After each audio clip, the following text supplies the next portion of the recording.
No, if a mortal being goes to Valinor, their life is not extended. If anything, it almost seems to be shortened. It really depends on how you interpret Tolkien's words. He's given us a few instances that he's talked about mortals in Valinor in regards to their lifespan, but the two I'm going to talk about is a short essay that he wrote called Aman in Mortal Men, and then an excerpt from the Silmarillion. The bit I want to hit on first is that the Valar and Valinor, the place itself, cannot change what Eru Ilúvatar has put into place, and that includes the lifespan of mortals. Going into Tolkien's essay, Aman and Mortal Men, Tolkien talks about how time moves slower in Valinor because Valinor was made for the immortal. So the lifespan of a mortal will seem to go by faster in Valinor than it would in Middle-earth. In an excerpt from the essay, Tolkien writes, "But in Aman, such a creature, mortals, would be a fleeting thing, the most swift passing of all beasts, for his whole life would last little more than 1/2 year, and while all other creatures would seem to him hardly to change, but to remain steadfast in life and joy with hope of endless years undimmed, he would rise and pass,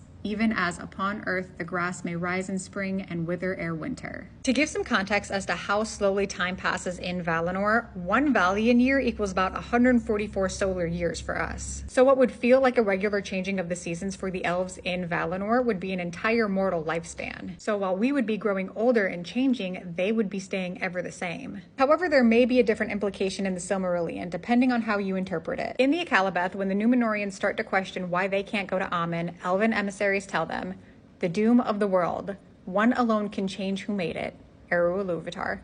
And were you so to voyage that escaping all deceits and snares you came indeed to Aman, the blessed realm, little would it profit you, for it is not the land of Manwë that makes its people deathless, but the deathless that dwell therein have hallowed the land, and there you would but wither and grow weary the sooner, as moths in a light too strong and steadfast." Now, in my opinion, when you read that, it could be interpreted one of two ways. The first one being that the elves in Valinor just kind of can't comprehend the difference between the time in Valinor and the time in the mortal world. So obviously to the elves in Valinor, a mortal is going to wither at a faster pace. But it could also be interpreted that the light in Valinor is just too strong when put up against the lifespan of a mortal. An almost example of this can be found in the story of Beren and Luthien. After Beren comes back to life and Luthien is turned into mortal, it's almost assumed that their lifespan is sped up because they're in the possession of a Silmaril, and the Silmaril holds the light of Valinor. It's a possibility that the light of Valinor is just too strong for our mortal lives and causes us to wear down quicker. But to answer the original question, no, a mortal going to Valinor is not granted an extended lifespan. It stays the same. If anything, it feels like it's shortened.